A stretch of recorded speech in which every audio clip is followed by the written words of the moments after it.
توی محدوده بهداشت هستیم، توی شهرک خیلی با اصالت که دارید میبینید همه ویلاهاش پلاک دارن.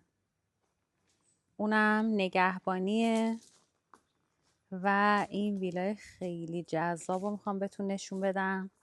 این از پلاک ثبتیش 250 متر زمین داره، 160 متر بنا. دیواراش بلنده، کنتورش هم که میبینید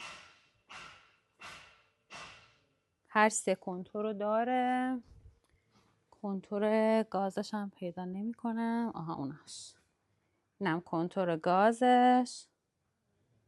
یه نمای خیلی جذاب. نیم پیلوت. قسمت پارکینگ. سند تک برگ داره. انشاباتش هم گفتم به صورت اختصاصی نصبه.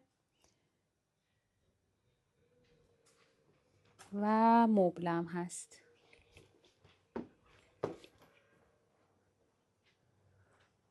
اینم مبلش.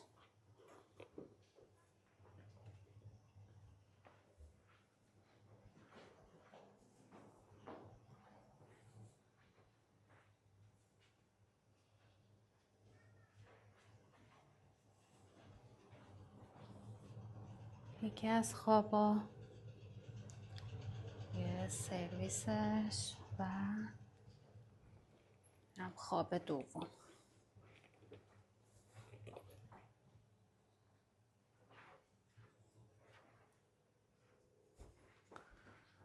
بالکن خوشگلش واقعا هم قیمتش خیلی خیلی مناسبه، هم فضاش خیلی جذاب و خوبه.